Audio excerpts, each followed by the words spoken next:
Boa noite, aula de arte, professora Heloísa.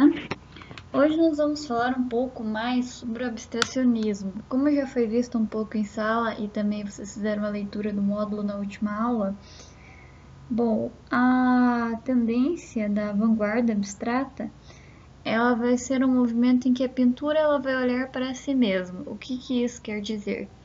Que a pintura ela não se preocupa mais em representar aquilo que já existe. A pintura ela olha para si mesma no sentido de que ela não tem mais nenhuma obrigatoriedade em representar o real. Não representa os objetos próprios da nossa realidade, ao contrário disso. A relação entre as cores, as linhas e as superfícies para compor a realidade da obra. A obra abstrata ela tem como ênfase as suas composições feitas a partir dos elementos básicos da linguagem visual, a partir de ponto, linha, forma, cor. Ele vai trabalhar muito bem esses elementos formais, trabalhando noções de equilíbrio e vai tentar realmente fugir da questão de representar elementos da vida real ou imaginária.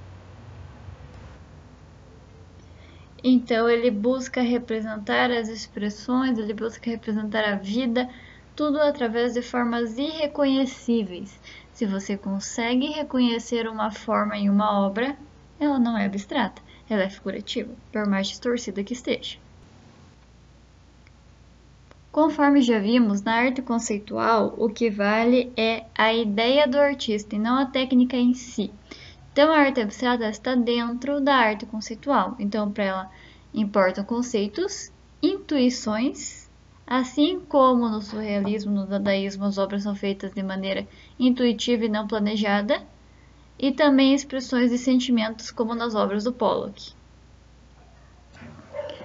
Ela vai quebrar o tradicionalismo, que buscava sempre representar a natureza com perfeição, a coisa da cópia do real. Ao buscar libertar a arte do padrão clássico dos grandes temas religiosos, históricos, mitológicos, o realismo ele abriu as portas para uma série de transformações na arte ocidental que repercute até hoje, como as inovações do cubismo, do futurismo, do dadaísmo e da pop art. O que acontece? Nós vamos começar como o primeiro movimento de libertação da pintura com o realismo. O realismo, ele pintava as pessoas normais, pintava as pessoas não privilegiadas em sua realidade social, como obras das camponesas colhendo trigo, que são obras bem famosas. E a partir do momento em que o realismo ele para de retratar apenas clero, nobreza e figuras sacras e começa a retratar pessoas normais, ele vai abrir portas para outras transformações, como o cubismo, que nós ainda vamos estudar, o futurismo nós também vamos estudar, o dadaísmo, que nós já vimos, que tem como importante tema o conceito, né, da ideia e não da técnica, a arte conceitual, e a pop art.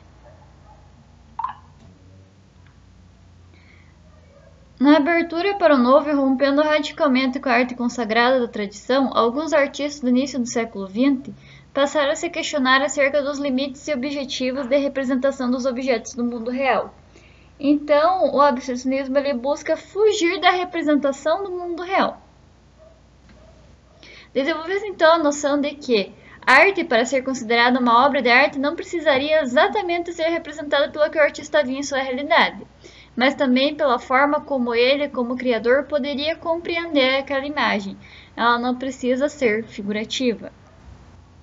O termo figurativo ele vai remeter à representação das coisas existentes no mundo, ou seja, as formas que podemos identificar e assimilar.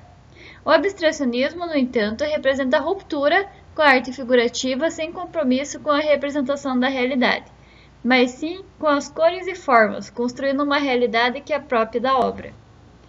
Aí o abstracionismo ele vai se dividir. Vai ter o abstracionismo lírico ou informal e vai ter o abstracionismo geométrico ou formal. Então, nós temos dois nomes para cada um dos dois tipos de abstracionismo: lírico ou informal e geométrico ou formal. Falando primeiramente sobre o abstracionismo lírico, nós vamos ter que ele inspirava-se no inconsciente para produzir uma arte ligada à simplicidade interior. Tem-se como principal representante do abstracionismo lírico o Wassily Kandinsky, que já foi visto em sala. Ele é considerado um dos primeiros artistas a trabalhar com abstração. Ele carrega em sua trajetória a tradição de histórias e temas populares russos e a participação no expressionismo alemão. Bom, a primeira obra foi a chamada Primeira Aquarela Abstrata, que foi uma experiência nova, né? A questão de que era um quadro virado ao contrário, observado longe do seu ateliê. Aqui nós temos a obra. Existem várias versões sobre a obra, né? Mas a principal de que era uma tela que ele estava simplesmente limpando o pincel e deixou de lado, e quando ele olhou de longe, ele começou a pensar melhor e teve alguns pensamentos mais íntimos com o abstracionismo. Valendo-se dessa obra, Kandinsky, que antes somente havia produzido obras figurativas, passou a dedicar-se também às composições abstratas, inclusive inspiradas pela música instrumental. Um grande exemplo de obra constituída a partir da música instrumental é a Composição 8. Ele possui muitas composições, outras obras parecidas. A obra Composição 8 é feita a partir da abstração de uma paisagem baseada na música clássica. Tem-se como representante do expressionismo abstrato Jackson Pollock, que, como já mostrei em sala de aula para vocês, ele vai pintar as suas obras de uma forma extremamente expressiva, utilizando a técnica do respingo de tinta. Ao adentrar no abstracionismo geométrico ou abstracionismo formal, nós vamos ter como grande representante o Pierre Mondrian. O Mondrian ele foca na racionalização, já que o lírico ele era extremamente expressivo e sentimental, intuitivo, ele era uma coisa bem mais subjetiva e impulsiva. Agora, o abstracionismo geométrico, ele é racional, ele é pensado, ele é planejado. Essa foto é uma foto do Pierre Mondrian. Pierre Mondrian, ele era um artista holandês. Ele é um exemplo de artista que realizou estudos dentro do chamado expressionismo geométrico. Ele se destacou com obras abstratas geométricas, principalmente trabalhando com formas retangulares. Utilizou em suas obras as cores primárias do pigmento opaco, o vermelho, o azul e o amarelo, e as cores neutras, o preto e o branco, sendo que a partir desses pigmentos nós conseguimos obter todas as cores que quisermos e todos os tons, tudo a partir das primárias e das neutras, né? Então, tendo elas como base, Mondrian considerava essas como as cores elementares do universo. O objetivo principal do abstracionismo geométrico é você se desprender do objeto.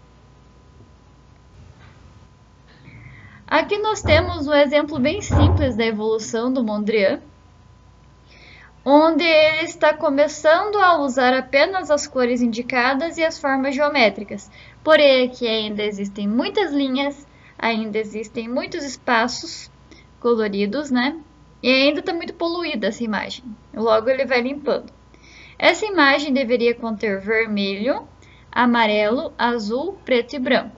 Com a degradação do tempo, as cores foram se alterando, mas é a partir das cores primárias do pigmento opaco e as cores neutras. Nesta imagem, nós podemos perceber que agora as linhas se fecharam, as cores estão mais fechadas e mais definidas, mas ainda temos muitos elementos. Agora observe esta imagem onde a relação se mostra mais sintetizada. Então aqui nós podemos ver que o Mondrian chegou onde ele queria. Ele usou vermelho, azul, amarelo, preto e branco. Da forma mais simples e sintética no mundo, ele representou o que ele queria.